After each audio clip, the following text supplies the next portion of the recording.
The Mohatta palace stood like a silent sentinel under the pale crescent moon. Its domes and intricate carvings, once symbols of grandeur, now cast long, sinister shadows against the dim glow of Karachi's streetlights. Built in 1927 by a wealthy businessman, Shivratan Chandraratan Mohatta, as a testament of love for his ailing wife, the palace's history was steeped in sorrow. After partition, the Mohatta family left, and the palace became a government building, later a museum. But the real myths were whispered, stories of shadows darting across walls, of muffled cries from nowhere, and unseen hands brushing against unsuspecting visitors. Stories of these haunting began long before partition, but one particularly tragic tale stood out, that of Zara the maid. The previous night guard, Rayman, had been found unconscious near the basement, muttering in delirium about a woman in white and something darker lurking beyond her. When even the museum officials refused to step inside, Sikandar Shah was called. Clad in his deep blue kurta, leather belt and braces, his enchanted Zulfikar talwar at his side, he stepped through the massive wooden doors. The heavy scent of aged wood, salt, and something rotten filled his lungs. The palace did not just feel haunted, it felt possessed, and something was waiting for him. The grand marble staircase gleamed under the dim lantern Sikandar held. His footsteps echoed strangely, as though something was mimicking them. Then, from the dining hall, came the first sign. The crystal chandelier swayed gently, even though the air was still. A sudden chill enveloped the room. Sikandar felt the hair on his neck stand on end. His talwar hummed faintly, sensing the presence of the supernatural. He turned, following the shadow that darted along the far wall. It led him down a narrow corridor where he heard faint sobbing, and then, in the flickering lantern light, he saw her. A woman in a maid's uniform, her pale face streaked with tears, her hollow eyes burning with sorrow and fury. Decades ago, Zara, a young maid who worked in the palace, had been wrongfully accused of stealing an expensive necklace belonging to the lady of the house. Despite her pleas of innocence, she was dragged into a hidden chamber by the guards and beaten, her cries ignored. The necklace was found later, proving her innocence, but it was too late. Her broken body was discarded in the well at the back of the palace. Zara's spirit was said to haunt the halls, her rage directed at anyone who dared occupy the building. Why are you here? Leave before I make you regret it. The temperature plummeted, the walls shook as a piercing scream echoed through the palace. The air turned into a gale, pushing Sikandar back until he slammed into the wall. Pain exploded through his ribs. She was not simply a restless ghost, she was enraged. Her rage had become fuel for the darkness that had taken hold here. Sikandar forced himself to stand. Zara, I'm not here to harm you, he said, breathless. I'm here to uncover the truth. The maid's figure flickered and disappeared, leaving the corridor silent. Sikandar continued exploring the palace and soon realized that something else was wrong. There was another presence, lurking in the background, feeding off Zara's torment, and it was watching him.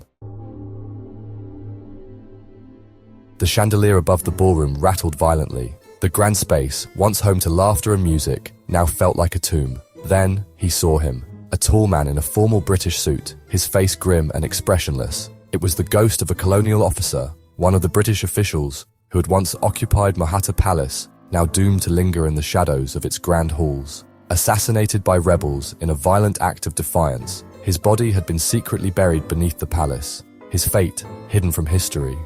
Yet, his spirit never moved on, cursed to relive the moment of his betrayal, forever trapped in an endless loop of suspicion and paranoia, his spectral presence haunting the very place where his life was taken.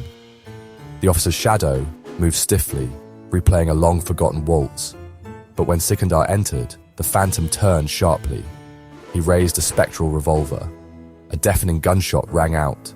The bullet ripped through the air, missing Sikandar's head by inches.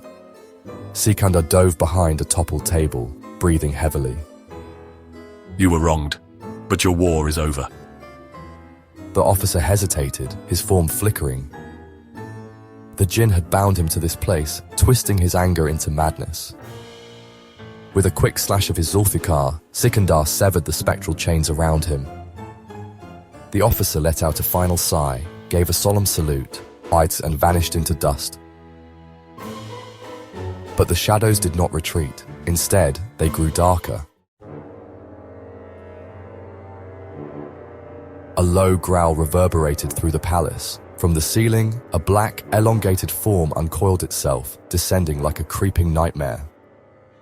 A Jinn, a monstrous, ancient entity that had enslaved the spirits of Mohatta Palace. Son of Adam, you meddle in what is mine. The spirits had been distractions. The hauntings, just a front. The true terror had been lurking, waiting for Sikandar to weaken its barriers, and now it attacked. His talwar clattered to the floor. A force, invisible and crushing, slammed Sikandar into a pillar. Pain shot through his ribs, sharp and unbearable. The Jinn's shadowy tendrils slithered toward him. It was going to suffocate him. Sikandar gritted his teeth, forcing his fingers into his satchel. His fingertips brushed against the talisman, one soaked in holy Zamzam water. With a desperate push, he crushed it against the Jinn's form. The beast shrieked. The palace shook violently as the Jinn recoiled, its body sizzling where the water touched it. But it was not finished. Sikandar staggered to his feet, reciting sacred verses under his breath. His Zulfikar talwar blazed with an ethereal glow. The Jinn lunged again, but Sikandar swung his blade, a strike imbued with divine power.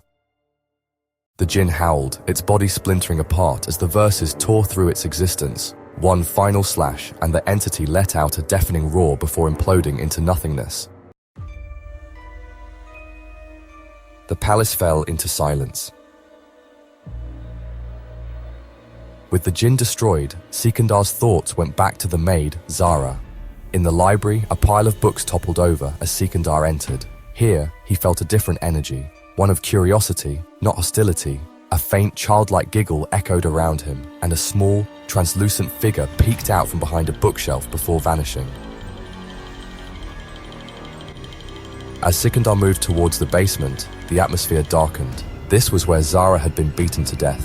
The air was oppressive, and Sikandar could barely breathe.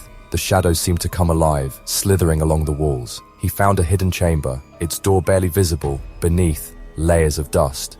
Inside was a small cot, broken furniture, and a stack of rotting papers. Among them, he discovered a tattered diary, Zara's diary. Its pages detailed her life in the palace, her dreams of a better future, and her anguish at being falsely accused. The final entry was scrawled hastily, her words filled with terror as she wrote about being dragged away by the guards. Sikandar clutched the diary tightly. Zara's spirit was bound to the injustice she had suffered. She needed recognition and remembrance to move on. He knew he had to free her. As he turned to leave, the temperature in the room plummeted.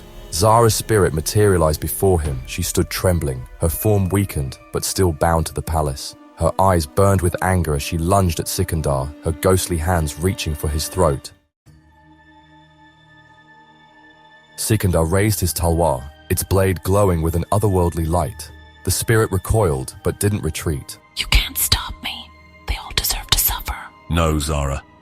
Your rage only hurts the innocent. Let me help you find peace.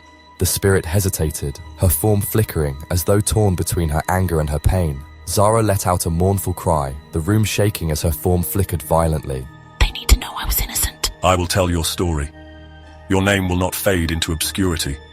This very museum will honor you, and the truth of your innocence will be remembered. Zara wept as she listened. Sikandar placed the diary on the ground and began a cleansing ritual. He started reciting holy verses to guide her spirit into the next realm. And with that, Sikandar lit the diary on fire, its ashes glowing faintly as they rose into the air. Zara's form flickered one last time, then dissolved into soft golden light.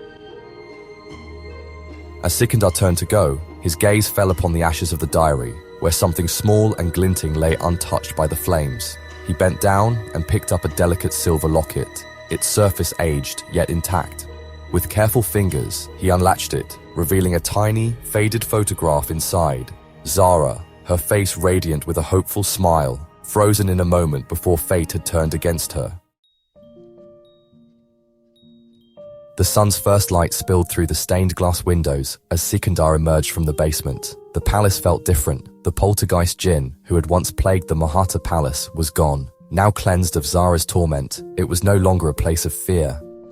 In the ballroom, the figure of the officer had faded away, leaving the hall empty. But not all had left. The gentle spirits, the harmless echoes from the past remained. As he was leaving, Sikandar noticed the child spirit watching from the library.